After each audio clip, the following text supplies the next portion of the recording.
Nós nos assentávamos, às margens dos rios da Babilônia, nós nos assentávamos e chorávamos. Esse era o sentimento da nação exilada lá em Babilônia. Lembrando-nos de si, ou seja, eles se sentavam às margens dos rios da Babilônia, especialmente o rio que cortava, o rio Eufrates, e choravam, lembrando dos rios lá de Jerusalém. Nos salgueiros que lá havia, pendurávamos as nossas harpas, pois aqueles que nos levaram cativos nos pediam canções, e os nossos opressores que fôssemos alegres. Era um negócio meio que irônico, né? Os opressores, vocês têm que ser alegres. Que negócio de vocês aqui? Vocês têm que cantar, tem que se alegrar. Olha isso aqui na sequência. Entoai-nos alguns dos cantos, que é uma exigência que os opressores faziam sobre os oprimidos. Como? Agora vem a resposta deles. Como, porém, haveríamos de cantar o canto do Senhor em terra estranha? Esse era o sentimento. Como? E o profeta tinha que trazer ânimo a essa gente, tinha que trazer esperança a essa gente, tinha que trazer encorajamento a essa gente. Então Deus deu a ele essa missão. Esse é o ministério do pastor. Encorajar os que estão desencorajados, animar os que estão desanimados, dar esperança aos que estão desesperançados. Esse é o ministério do pastor. Esse é o ministério de vida espiritual da igreja. Esse foi o ministério do profeta Ezequiel, ou uma faceta do ministério do profeta Ezequiel. E Deus o leva então naquela situação, naqueles ossos, e pergunta: é possível esses ossos reviverem? Continuando a leitura de Ezequiel 37, agora começando com o verso 4, ou iniciando o verso 4. Disse-lhe ele, ou seja, Deus o profeta: profetiza a estes ossos e diz-lhes: ossos secos, ouvi a palavra do Senhor. Profetizar aqui não quer dizer você prever o futuro. A palavra profeta no Antigo Testamento, no hebraico, tem vários sentidos, e um deles é pregar, outro deles é ensinar, outro deles é falar. Então profetizar na Bíblia nem sempre tem a conotação de prever o futuro.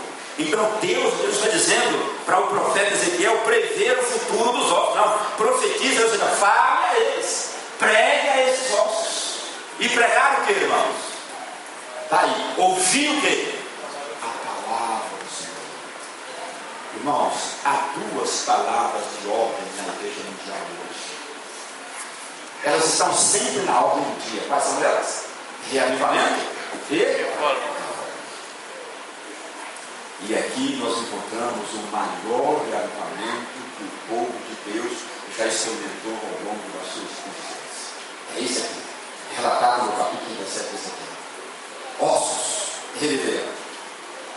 Não eram excelentes, não eram palavras, eram ossos espalhados. Mas Deus diz: prega esses ossos. Então a pregação, ela é poderosa.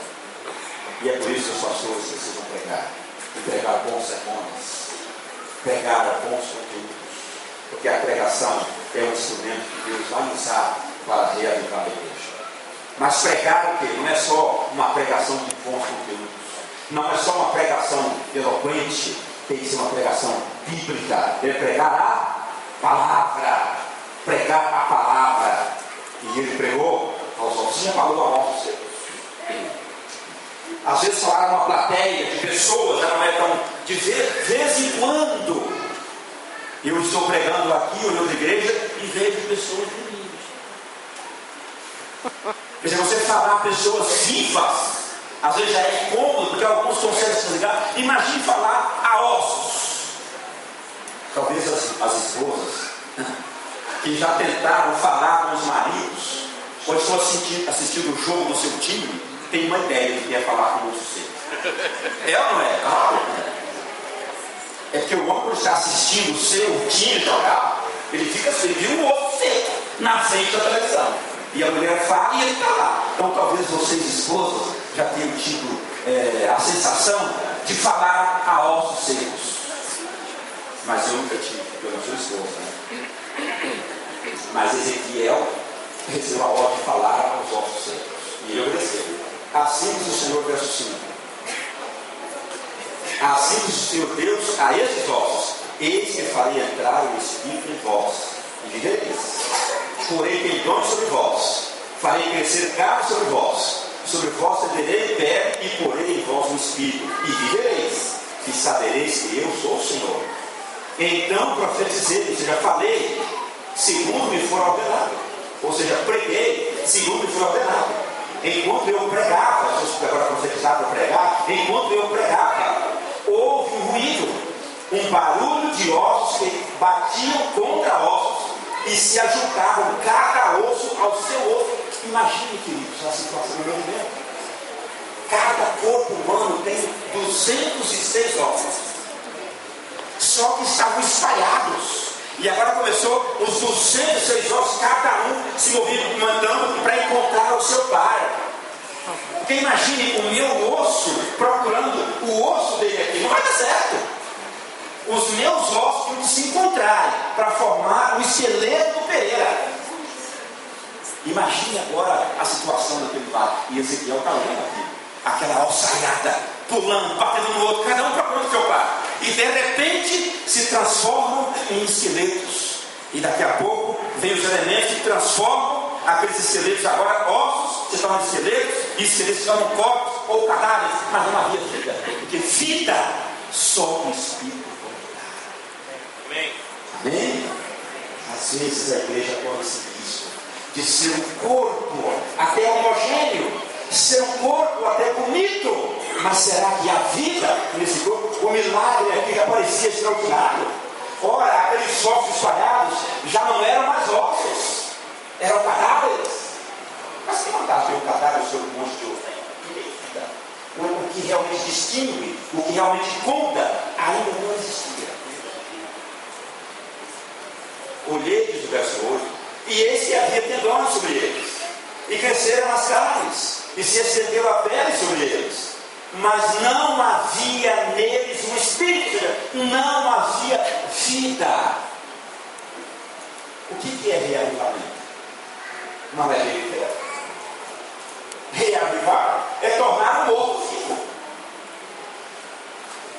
Então, verso 9, então ele me disse: profetiza ao Espírito, profetiza ao Filho do Homem, e diz-lhe: assim diz o Senhor Deus. E agora vem uma oração. Os estudiosos dizem que aqui é uma oração que o profeta fez. Vem dos quatro ventos o Espírito e assopra sobre estes mortos, não eram mais ossos, estes mortos, para que vivam. Profetizei como ele me ordenar, e o Espírito entrou neles, e viveram e se puseram em pé, um exército sobre um modo numeroso. Amém? Amém. Queridos, eu preciso dizer que Deus é especialista em fazer perguntas difíceis. A Ezequiel perguntou: é possível esses ossos dele viverem? Ele não quis responder. A Moisés, a Abraão lhe perguntou: é possível uma mulher aos 90 anos engravidar? A Moisés lhe perguntou: é possível as águas do Mar Vermelho se dividirem e criar um canal seco para vocês passarem? A Elias lhe perguntou: é possível um altar encharcado de água pegar fogo sem que ninguém ateie fogo e ser consumido? Aos apóstolos perguntou: é possível vocês alimentarem 5.000 pessoas apenas com 5 pães e 2 peixes? Aos olhos humanos, todas essas respostas todas as perguntas requereriam uma resposta, um altivo e sonoro não. Mas aos olhos divinos, todas essas perguntas tiveram uma resposta com sim. A mulher de 90 anos se engravidou, o mar se abriu, o altar encharcado de água foi totalmente consumido pelo fogo, e os discípulos conseguiram alimentar 5.000 pessoas usando 5 pães e 2 peixes. Por que razão? Por uma razão simples. Simples aos olhos da fé. Em Lucas 18, verso 27, eu leio. Lucas 18, 27. Mas ele respondeu, e ele é Jesus: os impossíveis dos homens são possíveis para Deus. Amém, irmão? Deus é especialista em fazer perguntas difíceis, mas é especialista em impossíveis. Os impossíveis aos homens constituem a especialidade número 1 de Deus. Deus é especialista em fazer o impossível ou realizar os impossíveis. Amém? Quando você olha para você, quando você olha para a sua igreja, você acha que Jesus vai voltar logo? Você acha que o caráter de Jesus vai ser reproduzido na sua igreja, em você pessoalmente? Você acha que sim? Se você acha que isso é impossível, essa é a especialidade de Deus. É Ele. Enquanto você pensar que você vai por suas forças, pela sua capacidade, pela sua fé, pela sua crença, por você mesmo, você vai reproduzir em você o caráter de Cristo. Esqueça, isso não é obra sua, isso não é obra minha, é obra de Deus. E Deus é especialista em fazer o impossível. Amém. Amém. Você acha que é impossível? Deus reproduziu o caráter dele na minha vida. Deus reproduziu o caráter dele na sua vida. Você acha que isso é impossível? Ok, você tem toda a razão de pensar que é impossível, mas eu quero dizer a você que Deus é especialista em realizar o impossível. Amém. E isso é obra dele, não é obra dele. Agora eu quero terminar chamando a sua atenção para os 3 detalhes principais que eu destaquei na minha fala desde o 3 elementos que Deus pediu que o profeta utilizasse para que aqueles ossos pudessem viver. Primeiro, ele usou a pregação. Pregue a esses ossos. Sem pregação, Deus não poderá fazer a obra que ele quer fazer.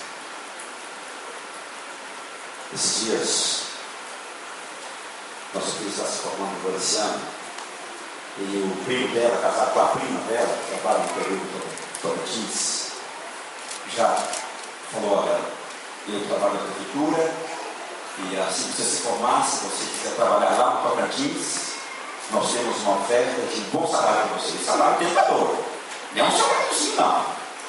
E ela falou: não, que eu não acredito. Eu não quero trabalhar nesse lugar, porque eu vou me sentir de mãos atadas. Ou seja, o salário é bom, mas as condições de trabalho são péssimas. Você não pode fazer o seu trabalho. Você não tem condições de colocar em prática o que você aprendeu na faculdade. Você não tem estrutura. E é realmente assim. Eu falo: realmente, o negócio é dele. Eu falei: pois é, então eu não quero. Logo no início do exercício da minha profissão, eu não quero trabalhar num lugar assim. Ela poderia, ela acha que poderia fazer alguma coisa se tivesse o quê? Os elementos que ela precisa para fazer um bom trabalho. Deus não é diferente hoje. Ele precisa, ele estipulou ferramentas para ele fazer, e uma delas é a pregação. Ele reaviva, ele faz o impossível, mas ele tem os meios de realizar os impossíveis. E um dos meios é a pregação, e o outro é a palavra. E aqui eu quero chamar a sua atenção, é a minha. Irmãos, de vez em quando eu falo o seguinte: alguns pregadores acham que nenhum pastor, nenhum pregador deveria pregar a mensagem que o mundo está vivendo. Eu não concordo com isso e não vivo isso. Eu não me limito, Deus, a pregar apenas aquilo que eu já estou vivendo, porque os meus sermões seriam reduzidos aí a uma meia dúzia. E eu não seria desafiado pelas minhas próprias pregações. Eu acho que seria um desastre na minha vida se as minhas pregações não desafiassem a mim mesmo. Então o que eu estou dizendo aqui, irmãos, é um desafio comigo. A Bíblia fala da pregação aqui para reavivar aqueles ossos, mas ela fala da palavra. E eu, como pastor, talvez não tenha gastado tanto tempo com a palavra como eu deveria gastar. E você? E você? E eu sempre falo para a igreja que nós temos muitos e bons pregadores. Temos. Mas eu não sei se nós temos muitas pessoas de oração que passam horas ajoelhadas em comunhão com Deus. Eu não sei se nós temos isso aqui. O que a pregação e a palavra não puderam fazer por si mesma, a oração oração transformou em realidade. Quando o profeta orou, invocando o Espírito, ele veio e aquilo que não tinha vida passou a ser oração. Enquanto não houve oração nesse contexto, os ossos não viveram. Eu passo horas, irmãos, preparando o Senhor. Às vezes passo dias, às vezes passo semanas preparando muito o Senhor. Mas eu não gasto esse tempo orando ao Senhor. Nós precisamos gastar um pouco mais de tempo em oração. Eu gostaria muito do seu pedido hoje, que quando a condição estiver dormida, deixe em casa, faça uma oração, você fica o tempo todo orando. Mas se você não quer, faça pelo menos uma oração assim. A do profeta não custa, mas tem convicção de nada. Faça uma oração. Nós oramos pouco. Nós gastamos pouco tempo com a e aí nós dificultamos Deus realizar os possíveis na vida da nossa vida. Ele tem essa valência. E aqui apareceu por alguns dez. A pregação, a palavra e a oração. 6 elementos. Não haverá arrependimento. Não era fixo espiritualmente. É claro, irmãos, eu preciso dar uma explicação final. Essa profecia foi dada por Israel, como de mostrar para ele que assim como aqueles ossos viveram mediante a ação de Deus, eles um dia seriam trazidos de volta de Babilônia para Jerusalém, não pela ação deles, mas pela ação divina. Esse é o propósito imediato dessa visão que Deus deu ao profeta Ezequiel. Eu estou fazendo uma aplicação dela para a igreja. Estou fazendo uma aplicação dessa visão para a situação da igreja. Pode até ser uma igreja morta, parecida com aquele vale de ossos, mas pela ação do Espírito Santo, ela será reavivada. Amém. E Deus reproduzirá em cada um dos seus membros, de maneira fiel, o seu próprio caráter, para que então ele possa vir e reclamar como o Senhor. Amém. Eu então conclamo você. Nesse dia especial, que estamos há 167 anos, vivendo aquela cerimônia que acontecia apenas em um dia. Lá em Levítico, ela acontecia apenas em um dia. Era a segunda expiação, que era a sombra do juízo investigativo. Nós estamos há 167 anos. Jesus já era todo parte, não? Vamos, mais uma vez eu conclamo vocês, vamos gastar um pouco mais do nosso tempo. Não, nossa vida é corrida. Vamos gastar um pouco mais do nosso tempo com a Bíblia. Vamos gastar um pouco mais do nosso tempo na oração.